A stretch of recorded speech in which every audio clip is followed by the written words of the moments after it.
on 911. It is the wrong number. The answer to the problem is increase EMS manpower, increase the number of ambulances. We need professionals out here, not lay people who are good, willing Samaritans.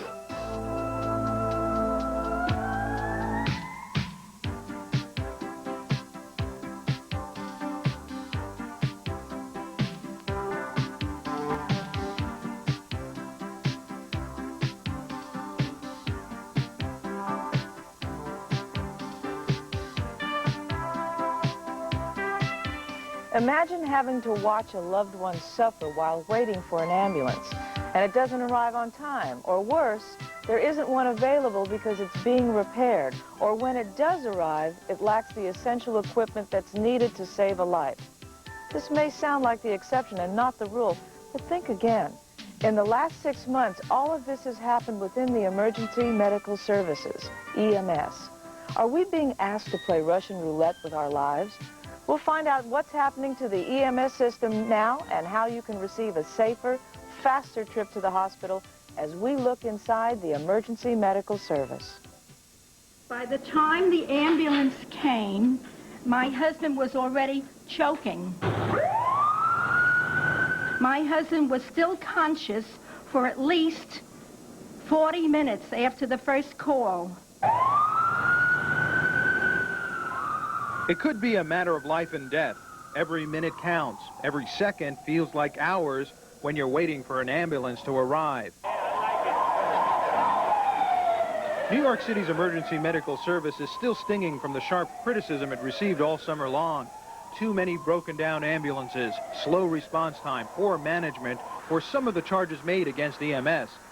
Yet the emergency medical service claims they respond quickly to life-threatening calls. If you call 911 and it's a life-threatening emergency, they will respond within 6 minutes, 40% of the time. But what if you're not the lucky 40%? What if you're Ruth Weeder, who says it took more than an hour for an ambulance to arrive when her 76-year-old husband, Joseph, was suffering from a heart attack? She says the long delay is what killed her husband. I want this brought out in the open because you don't have to be old or sick for this to happen. I know somebody 24 years old who died of a heart attack.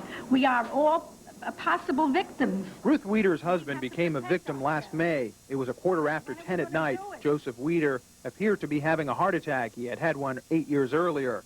So Mrs. Weeder called 911.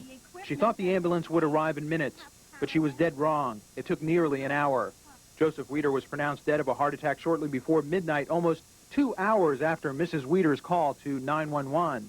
City Council President Andy Stein, a major critic of the Emergency Medical Service, blames management. There's a Ms. Edna Kelly out in Far Rockaway who waited over an hour for an ambulance, and Mr. Rivera in the Bronx who waited over an hour for an ambulance. These people died because of this chaotic management that we see at EMS. But EMS says it's rare for an ambulance to arrive even 20 minutes after a call to 911. Currently, they respond within 20 minutes 96% of the time. They could respond quicker, they say, if callers didn't abuse the system. I understand you're not a doctor. Go see if his chest is rising up and down. You can tell if he's breathing that way. In some cases, and it's well known, there's an abuse to the 911 system. People call when it's not really an emergency. People think that by calling an ambulance, they can get to the hospital, it's free treatment, and also they'll be seen faster rather than walking over to the hospital themselves. And that's a fallacy. Do you think some callers are perhaps abusing the system? Yes. Yes, they do. They think that they call an ambulance and that's to be taken for an appointment. An ambulance will be there as soon as possible, ma'am. When someone calls 911, a civilian operator gets on the line and either forwards the call to the police or fire departments, or if it's a medical emergency, the call is transferred here to the EMS center in Maspeth, Queens. Here, the emergency medical technician operator tries to determine the nature of the emergency. Clearly, the job of an operator is stressful. It's not always easy getting appropriate information. What they have to do is determine the priority of the call. Is it a life-threatening emergency? If so, what's wrong? You pick up the phone, we say, what's the medical emergency? They say something. We say, is the patient breathing? And if the patient's not breathing, they say no, or I don't know. Immediately the button is pushed. Immediately the call is given to the dispatcher, and if there's an ambulance available at that moment, it goes, or as soon as one becomes available, it goes. That speeds up the system by up to a minute. It's frustrating. We have the calls coming into us. They can't stop. There are people in need in the city, and we have to provide that service. But if the personnel in the field cannot get to the call, we cannot dispatch them because of lack of our aging fleet. At times this summer, as many as 45% of the fleet's 237 ambulances were off the street for repairs. But today, EMS ambulances are at 100%. But some EMS paramedics claim that not all the ambulances are equipped with medical equipment they need. Oxygen masks. We haven't gotten oxygen masks at most locations for about 6 weeks now of this particular variety. All right, and this is needed on most of the patients that we deal with in critical condition. What is wrong with the EMS system? Well, EMS is just poorly management. There's no management team. The procurement of ambulances are a mess. They procure these fancy $103,000 ambulances that don't work. They don't use the fire department as a first responder. Their labor management relations are the worst. They're just a disorganized, chaotic agency, and who suffers but the people? Do not depend on 911. It is the wrong number. 911 should have a list of ambulance services that when they are out of ambulances, they must call to protect our citizens. That's what we're paying our taxes for. In an emergency, would you call 911? There's been a lot of speculation on that lately. With me today are two EMS paramedics who tell us what it's like being on the line and if 911 is the wrong number to call. First is Tom Giorgi. He's been in the medical profession for the past 30 years and with EMS for 8 of those years. Next, Barbara Taylor, a 10-year veteran with the Emergency Medical Service. Welcome to you both. And Barbara, is 911 the wrong number to call? No, it's the right number. We are the medical professionals. We know what we're doing.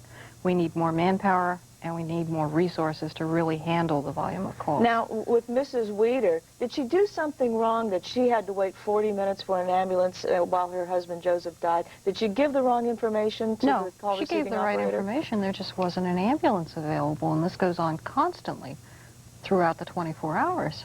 How often do you hear there's no service available, no ambulance available? Oh, far too often. Far too often. We're spread too thin, on a citywide basis. We're just used, to cover too big an area. And, like she didn't give the wrong information. She gave the right information, like Barbara said. Unfortunately, there wasn't an ambulance available, close to where she was to respond quickly enough to do something for her We're husband. talking about, on an 8-hour tour, maybe 160 ambulances to cover all 5 boroughs. That's an awful lot of territory to cover. Now let me ask, in response time, it's Saturday night, it's late Saturday night, right? Is there an ambulance going to show up in the South Bronx as quickly as one will show up in Midtown Manhattan? It depends on what's going on. It depends on whether we've got multiple shootings going on, if there's been an explosion someplace. I mean, does area really matter? It does to an extent, but let me try to, if I can put it geographically a little bit for you. The police department, when they send a car to a 911 emergency, that car is responsible for a sector which is within a precinct, which is within a division. EMS ambulances, the type that Barbara and I, ride on, we can sometimes work in as many as 3 divisions in the northern areas of Manhattan, and where a police car might have to travel 6 to 10 blocks to get to the call, we might have to travel 60 to 70 blocks to get to that call. It's not unusual for us to go that far. What do you think about the first response call? I mean, that Andrew Stein has mentioned, maybe we should call the fire department. I disagree with Mr. Stein. It's a Band-Aid approach.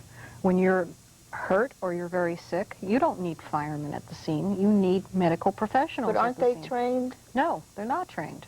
Some of them may be EMTs. Yes, and even if they are EMTs, when you're in the medical profession, to become good at handling medical emergencies, you have to do it day in and day out, over and over and over again. You cannot handle a medical emergency once every 2 weeks and become, proficient at it And like, I don't want to take anything away from the fire department. They're the best fire department in the world. But when you pick up the phone and dial 911 for an ambulance, you should get an ambulance, not a fire truck. You should get an ambulance with a trained crew on board. There's been a lot of publicity about cardiac arrest. Right. Well, the majority of your cases are not cardiac arrest. What That's are a they? very small percent. We're talking about sick, injured people, heart attacks, and not every heart attack becomes a cardiac arrest. We're talking about people with strokes. Well, what kind of calls does 911 get? Do you get strictly all medical emergencies? We get everything. Everything under the sun, from human bites and injuries to sick babies and births.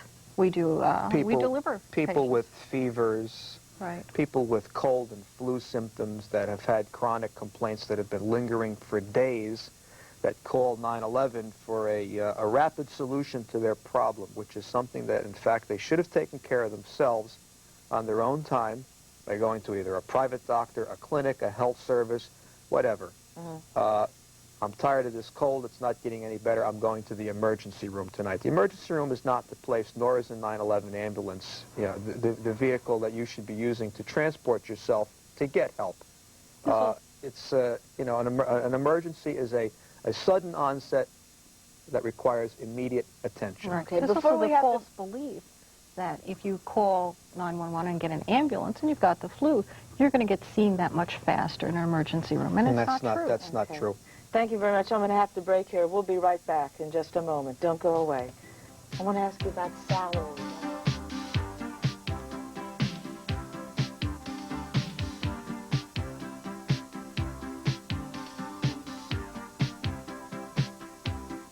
The issue is just a total disregard of the EMS workforce by management. They don't listen to the people, they don't do anything for the people, and evidently they don't care about the people in the city of New York. And to discuss the issue, we have in our studio New York City Comptroller Harrison Golden, who is a longtime critic of EMS. His reports go back to 1981. And Dr. Walter Pizzi, founder of the Regional Emergency Medical Services Council of New York City, a state-designated agency to coordinate emergency medical services in New York City. And I'd like to add that we extended an invitation to EMS and to the New York City Health and Hospitals Corporation, EMS's parent agency, but they did not have a spokesperson available. So my first question is, what's good about EMS? What's good about EMS? Well, I can say that I've been involved for about 15 years in trying to improve the ambulance service, and I must say that in those days, the response time to a medical emergency was an hour in the state, a little bit better in the city. The ambulance service was under the aegis of the Health and Hospitals Corporation and reported to the Vice President for Laundry Services. The people who manned the vehicles were a driver, an MVO, and a technician who had 10 hours of Red Cross training. So there was really very little that was going on that was good about EMS in those days. And we have come a long way in that time, having developed a paramedic service and beginning to address the priorities in EMS. But today, what is the response time? I'll tell you what is good, Nola. You have an extraordinary cadre of men and women who deliver the service. Hardworking, professional, committed. The paramedics are an extraordinary group. But unfortunately, they don't get the kind of support, they don't get the kind of help, they don't get the kind of backup that they need. The ambulances are too often out of service. The management is chaotic. And so we aren't able to take advantage of this commitment, this professionalism, this concern that the paramedics have because they're so poorly managed. Well, shouldn't we have some sort of backup system? I mean, shouldn't we be involved with perhaps private ambulance service? It seems to me if the police department and the fire department can get there quicker, maybe I ought to have a car service or a cab service number on my refrigerator door in case something happens, and save the EMS have a car service in case there's a cardiac arrest involved, and have EMS just to take care of flesh wounds and broken bones and things like that that I probably won't die from. Well, part of what's foolish about EMS and part of what they should be indicted for is the failure to take advantage of the volunteer ambulance corps that exist all over the city, in the Bronx, Staten Island, Brooklyn, Queens, Manhattan, that provide quick service in a limited area, that are eager to be tied into the EMS service, that it could augment the available ambulance corps materially and reduce response time even further. Well, the problem there is you only have 60 volunteers 20 of which are online. The thing that everyone has really been missing is the fact that we have 240 to 280 private ambulances. These ambulances are state certified, and they are also spread all over the city. So if you're down to 140 online, as there were this summer, you could triple the fleet, and I totally agree with you. Those services have not been contracted and should have been. And why not? Why haven't they been? Well, I think the only answer can be either incompetence or indifference, not caring. Why is it, for example, that in the face of a succession of reports that I've issued, pointing out specifically the problems with EMS, how they can be improved going back to 1981, and then successively over the years we find that there was a failure totally by management to address them, to pay attention to them, to implement them, and that could have given us all the ambulances we would need on the street because we have enough vehicles. The problem is that the management is so poor, they don't get them out on time. Let me ask your opinion on this. This is from the Daily News of September 1st. A veteran emergency medical service dispatcher testified yesterday he had been ordered by a supervisor to falsify city ambulance response time. Evidently what he did is he fixed the EMS records. They said they wanted him to because the EMS records had to look good. Supervisors ordered him to log in the ambulance as having arrived on time, when in fact it did not. If this is going on with their falsifying records and log time, what are they doing to patients? Well, there's an important distinction between what's being delivered to patients, which is high-quality paramedic service. These people are well-trained, they are professional, they're committed, as I said. But when it comes to their oversight, to their management, to the supervision, to the deployment of resources, that's where the system has totally fallen down. I would say that one of the big things that we've missed during this last 15 years is the fact that the ambulance service has not gotten the priority and resources that police, fire, and sanitation have gotten. Say that and about I can salaries. tell you that EMS is not an emergency service, and police and fire and sanitation are. So I say the bucks should be for EMS. There's a $7,000 difference in starting pay. Our kids who want to go into public service ought to be allowed to have the same pay, the same benefits. So what I would say is we need a third arm of public service, a commissioner of ambulance, just like police and fire. So do you think recent changes now in the administration are going to help or hinder EMS? It's got to be taken out of the Health and Hospitals Corporation. It must be directly responsible to the mayor like police and fire. And then he can't hide behind the Health and Hospitals Corporation. Well, if we're not getting the service, why should they have the same type of salary? Well, I'll tell you what worries me. A year ago in September 1987, when I pointed out again some of the improvements that were possible and urged, for example, that the vehicle maintenance operations of EMS be transferred into one of the other agencies, which has the experience and the personnel and the resources. Is that the major problem? Well, that has been a huge Is the problem. machinery? The readiness of the machinery. What EMS did for 1 month to get rid of the public pressure was to have the Department of Sanitation take over the maintenance of their vehicles. The extent to which vehicles were out of service dropped from 40% of vehicles to 13% in 1 month time. You know what they did as soon as the spotlight of public opinion went away? They went back to repairing the vehicles themselves, and the rate of ambulances out of service rose to over 50%.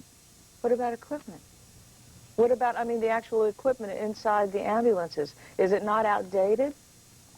Some of it is, and some of it isn't. It again goes back to priority and resources. If the city spent as much money as they do on police and fire for ambulances, we'd have a first-class system. I'm tired of Mayor Koch. I'm tired of Andrew Stein hiding behind the Health and Hospitals Corporation. They have the power to take it out of the Health and Hospitals Corporation and make it a mayoral agency. And that's the only way that we're going to make improvement. Dr. Pizzi, if I can just amend that a little bit. Please. You know, my experience is that you can change the structure in the organization and the arrangement on a chart. And unless the people at the very top really care, and unless you get competent administration and management, you're not going to get any improvement. What this represents is another illustration of the crisis of competence in the city. And unless there are people who are running this system, who are professional, who are able, who are competent, it isn't going to work well, despite the great professionalism of the people who actually deliver the service. Then where do we get those people? Where do those people come from? Well, how do we find them? There are dedicated people, concerned people, as Dr. Pizzi knows well as an expert on emergency medical service, who could be recruited to manage a system if given the prerogative and the opportunity to run it well. So it basically comes down to the dollar. If they're willing to pay for the service, then we'll get the service. And the priority of our leaders. This has been neglected for 15 years.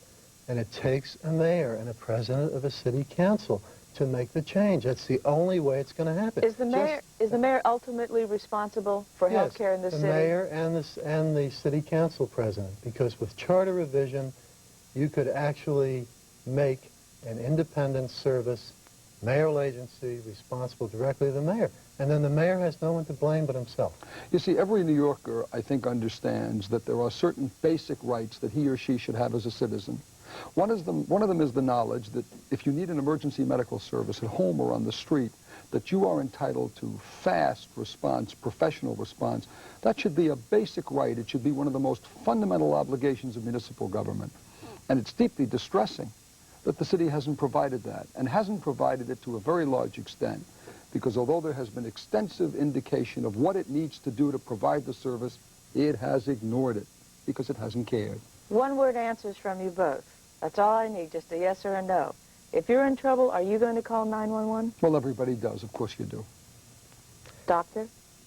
Yes, qualified. If they don't respond, then there are other services that should be called. You should have numbers on your phone of your nearest private ambulance. You should have numbers of your volunteer ambulance. If you can't get through to 911, you should have backup. Thank you very much. When we return now, we will tell you how to call 911 so you can get that service. Could save your life. Don't go away.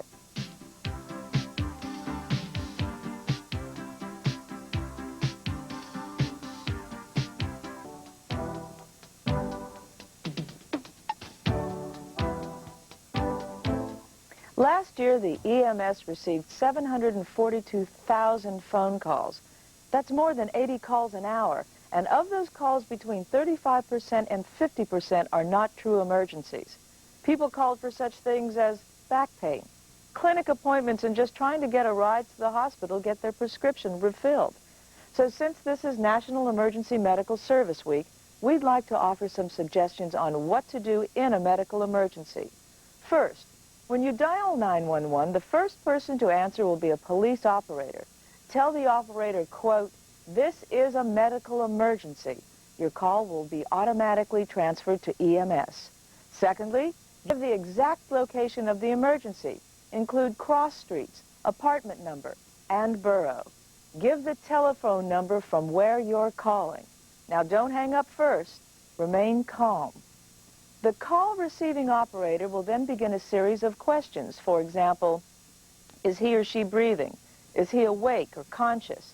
Describe what the patient is doing now. Be sure to have someone ready to meet the ambulance crew when they arrive to show them the way. And if possible, have all the patient's medicine available for paramedics. EMS realizes you are not a doctor, but for them to determine the severity of the emergency, they need all this information and more. And please remember, 911 is for emergencies only. It should not be used as a means of transportation to the hospital. Now, when this show first started, I would have been the first to say, I don't think I'll call 911. I think on my refrigerator door, I'll have an alternate backup. But after this show, I've changed my mind. I hope you never have to use 911. But if you do, remember, stay calm and try and remember these tips that we've given you today. I'm Nola Roeper. This is the best talk in town. I'll see you tomorrow.